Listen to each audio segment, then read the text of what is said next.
کیا اگر ان سے پوچھا جائے کہ کیا یہ تم سے لڑتی ہے یا لڑتے ہیں، کیا یہ بدمزاج ہیں، کیا یہ غصہ کرتے ہیں، تو ان کا کیا جواب ہوگا؟ تو ان کا بھی جواب یہ ہوگا کہ ہاں یہ بھی ایسے ہی کرتے ہیں. یعنی بہت سے کیسز میں یہ معاملہ ہے. یا اسی طرح ان کو بتایا جائے، مطلب بعض اوقات انہوں نے بتایا ہی نہیں، اور وہ کیسے بتانا ہے، کب بتانا ہے، اور اس بندے کو بتانے سے پہلے اللہ کو بتانا، مطلب اللہ کو تو پتہ ہی ہے، لیکن اللہ کو جیسے اپنا کیس اللہ کے سامنے رکھنا ہے کہ یا اللہ میں اپنے شوہر کو یہ بات بتانا چاہتی ہوں، ہمارے تعلق میں کچھ مشکلات ہو رہی ہیں، یا اللہ ہمارے تعلق میں آپ کا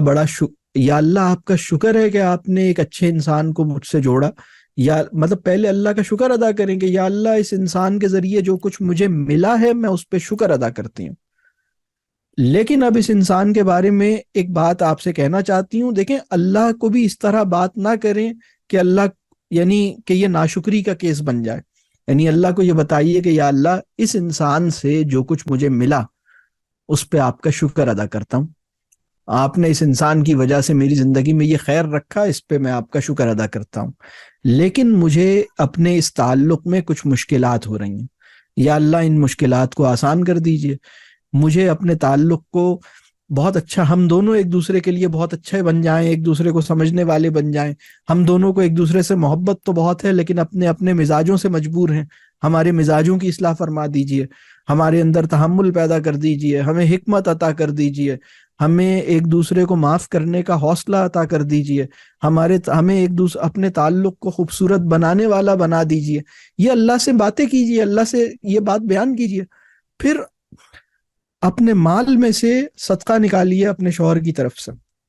یا اپنی بیوی کی طرف سے، مطلب اپنے مال سے صدقہ نکالیے، اللہ سے دعا بھی کیجئے، اللہ اور صدقہ بھی نکالیے. اور پھر اس بات کا اہتمام کیجئے اور انتظار کیجئے کہ مناسب وقت پہ اپنے شوہر یا اپنی بیوی کو یہ بات کہیں گے کہ بھئی آپ بہت اچھے انسان ہیں، آپ کی اچھی بات یہ ہے کہ آپ حلال کماتے ہیں، آپ نیک آدمی ہیں، آپ اتنی ساری اچھی خوبیوں کے مالک ہیں، آپ کی یہ سوچ بہت اچھی ہے، لیکن ایک بات جس سے میں بڑی پریشان ہوتی ہوں اور بڑی ڈسٹرب رہتی ہوں وہ آپ کا غصہ ہے، یا آپ کی لفظ، آپ کے زبان کا یہ مسئلہ ہے، آپ کے مزاج کا مسئلہ ہے، اس سے مجھے بڑی دہشت رہتی ہے، میں بڑی پریشان ہو جاتی ہوں. تو مجھے بس اگر آپ، اور یہ بھی دیکھیں وہ ایک آدمی تھا اس دنیا میں، اس نے بڑا زبردست کام کیا، اس نے دنیا کو ایک بات سکھائی. وہ اکثر میں سوچتا ہوں کہ یہ وہ آدمی کتنا سمجھدار تھا جس نے یہ طریقہ بتایا، اور وہ طریقہ یہ تھا کہ آپ اپنی بیوی یا اپنے شوہر کے پاس جائیں اور ان سے کچھ بھی بات کہنے سے پہلے کہیں کہ ایک بات کہوں آپ برا تو نہیں مانیں گے. جس نے یہ جملہ ایجاد کیا ہے وہ کمال کا آدمی ہے، مطلب ایک بات کہوں آپ برا تو نہیں مانیں گے. تو آپ اپنی بیوی یا اپنے شوہر کے پاس جائیے اور ان سے کہیے، لیکن اس سے پہلے اللہ سے باتیں کر چکے ہوں، اس سے پہلے اپنی غلطی دیکھ چکے ہوں. دیکھیں یہ دیکھنے کی ضرورت ہے کہ ان کے اس مسئلے کو بڑھانے میں میرا کوئی کردار تو نہیں ہے. یہ سوال سمجھ آ رہا ہے؟ یہ سوال کس کس کو سمجھ میں آ رہا ہے؟ دیکھیں ابھی آپ یہ دیکھیں کہ آپ اپنے ہسبینڈ یا اپنی وائف کا پرابلم جو بھی ہے، آپ اپنے کاغذ پہ لکھا ہے آپ نے یا سوچا ہے کہ میرے شوہر یا میری بیوی کا یہ پرابلم ہے. ہو سکتا ہے کوئی پرابلم، انسان ہے نا، کوئی بشر تو نہیں ہے، بشر ہیں مطلب کوئی فرشتے تو نہیں ہیں، سب مطلب انسان ہیں، خطا کار ہیں، گناہ گار ہیں، سب ہم کمزور لوگ ہیں، ٹھیک ہے، تو بشر ہیں نا ہم لوگ. تو آپ کو اپنے شوہر یا اپنی بیوی میں جو پرابلم بھی نظر آ رہا ہے، آپ نے یہ سوچنا ہے کہ اس پرابلم کو بڑھانے میں میرا کوئی رول تو نہیں ہے. یعنی میں اس پرابلم کو ایسے تو نہیں ہینڈل کر رہا اگر ان کو غصہ پہلے ہی آتا ہے، لیکن میری ایک حرکت ایسی ہے جس سے یہ اور زیادہ غصے میں آ جاتا ہے. یہ ویسے ہی ان کے اندر زبان خراب ہے، میری ایک حرکت ایسی ہے جس سے یہ اور زبان خراب ہو جاتی ہے. یا ان کا کوئی اور پرابلم ہے، میری یہ حرکت ایسی ہے جس سے. تو سب سے پہلے یہ دیکھیں کہ ان کے اس مسئلے میں میرا ہاتھ تو نہیں ہے، اس مسئلے کو بڑھانے میں میرا ہاتھ تو نہیں ہے. سب سے پہلے یہ دیکھیں. پھر اس کے بعد یہ دیکھیں کہ مجھے اپنے آپ کو ٹھیک کرنا ہے تاکہ میرا اس مسئلے کو بڑھانے میں میرا رول نہ ہو. پھر اللہ کے ساتھ وقت لگانا ہے کہ بھئی یا اللہ یہ مسئلہ آپ کو بیان کر رہی ہوں،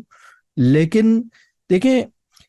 ایک وہ بندہ ہے جو ناشکری کے ساتھ اپنے مسائل اللہ کو پیش کرتا ہے، اور ایک وہ بندہ ہے جو شکر گزار ہو کے اپنے مسائل اللہ کو بیان کرتا ہے. تو اللہ ہمیں ایسا نہ کرے کہ ہماری فریاد ناشکرے کی فریاد نہ ہو، ہماری دعائیں ناشکرے کی دعا نہ ہوں، ہماری فریاد اور ہماری دعا ہم اللہ کو شکر گزاری کے ساتھ پکارنے کے قابل ہوں۔ تو اگر ہم اپنے اسپاؤس کے بارے میں کوئی بات اللہ سے کرنے جا رہے ہیں تو مطلب ہمیں یہ مینٹین کرنا ہے کہ مطلب پہلے شکر ادا کرنا ہے کہ یا اللہ اس آدمی کی وجہ سے یا اس عورت کی وجہ سے مجھے یہ فائدہ ہوا، اور یہ تو وہ فائدہ ہے جو مجھے نظر آیا، اور پتہ نہیں اور کتنے فائدے اور کتنی خیر اس انسان کی وجہ سے میری لائف میں آئی ہوگی، اس کو تو میں جانتا ہی نہیں۔ میرا یہ بتائیے، ایک سوال ہے میرا، آپ کے اسپاؤس کی وجہ سے آپ کی لائف میں جتنی خیر آئی ہے، کیا وہ سب آپ کے علم میں آ سکتی ہے؟ کیا وہ ساری آپ کاؤنٹ کر سکتے ہیں، شمار کر سکتے ہیں؟ بتائیے، آپ کے اسپاؤس کی وجہ سے جتنی خیر آپ کی لائف میں آئی ہوگی، کیا وہ سب آپ کے شعور میں اور آپ نے لکھ سکتے ہیں، شمار آپ نہیں کر سکتے، لہٰذا اس کا شکر بھی نہیں کر سکتے۔ تو اب آپ نے اللہ سے یہ کہنا ہے کہ یا اللہ اس انسان کی وجہ سے جو خیر مجھے ملی ہے اس سب پر میں آپ کا شکر ادا کرتا ہوں، آپ نے مجھے اس انسان کی وجہ سے بہت کچھ عطا کیا ہے، اب اس انسان کی یا اللہ مجھے اس کی شکر گزاری کے قابل بنائیے، میں اس کی ناشکری نہیں کرنا چاہتا۔ اب پھر آگے یہ بیان کیجئے کہ یا اللہ یہ مشکل آ رہی ہے، اس مشکل کو آپ آسان کر سکتے ہیں، آپ آسان کر دیجئے۔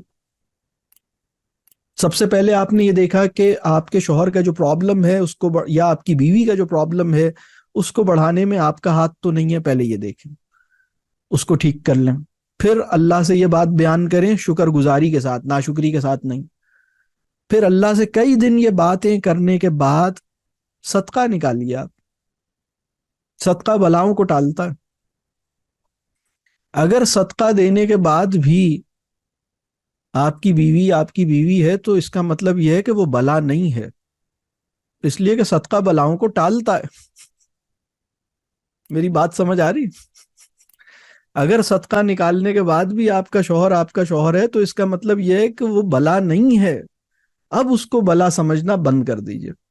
کیونکہ صدقہ تو بلا کو ٹال دیتا ہے نا، مطلب بلا ہوتی تو چلی جاتی، اللہ کا شکر ہے ابھی تک ہے تو الحمدللہ بلا نہیں ہے۔ تو پہلے یہ دیکھنا ہے سب سے پہلے کہ میری وجہ سے میرے شوہر یا میرے ہسبینڈ کے پرابلم یا میری بیوی کا پرابلم، میری وجہ سے میرے اسپاؤس کا پرابلم تو نہیں بڑھ رہا، وہ ٹھیک کرنا ہے۔ پھر اللہ سے بات کرنی ہے شکر گزاری کے ساتھ، پھر صدقہ نکالنا ہے، یہ 3 کام ہو گئے۔ اب مناسب ٹائم کا انتظار کرنا ہے جب ہم اور وہ اکیلے ہوں، ہم دونوں،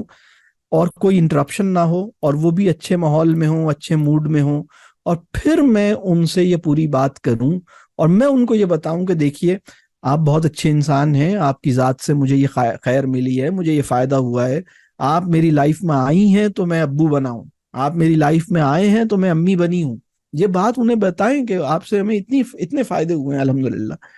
اور آپ کی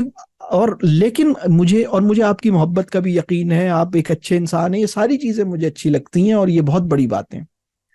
لیکن مجھے اس بات سے تھوڑی سی تکلیف ہوتی ہے جب آپ ایسی حرکت کرتے ہیں، جب یہ بات کرتے ہیں، جب یہ بولتے ہیں، جب یہ جملہ کہتے ہیں، جب یہ کام کرتے ہیں، اس عمل سے مجھے تکلیف ہوتی ہے۔ یہ بات بتائیے، اچھے ماحول میں بتائیے، مسکرا کے بتائیے، پیار سے بتائیے، محبت سے بتائیے، صحیح وقت پہ بتائیے، صحیح انداز سے بتائیے، انشاءاللہ یہ معاملہ حل ہو جائے گا۔ تو یہ 4 کام ہو گئے۔ پہلا، اس کے مسئلے میں میرا ہاتھ کیا ہے، اس کو بڑھانے میں یہ دیکھ لیں، اللہ سے کس طرح بیان کرنا ہے شکر گزاری کے ساتھ وہ دیکھ لیں، پھر صدقہ دینا ہے تیسرا کام، اور پھر چوتھا کام یہ ہے کہ کس موقع پہ کس انداز سے یہ پوری بات اچھے لہجے میں بیان کرنی ہے، یہ بات بیان کرنی ہے۔ یہ بات سمجھ آ رہی ہے؟ مجھے امید ہے کہ اس 4 اسٹیپس کو فالو کر کے بہت ساری چیزیں اللہ نے چاہا تو سالو ہو جائیں گی۔ ٹھیک ہے؟ میرے ہسبینڈ کی ایج 68 ہے اور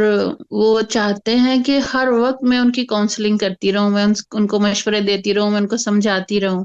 تو کچھ لوگ مجھے کہتے ہیں کہ تمہیں پروفیشنل کاؤنسلنگ کی طرف جانا چاہیے ان کے لیے، تو وہ کون سا پوائنٹ ہوتا ہے کہ جب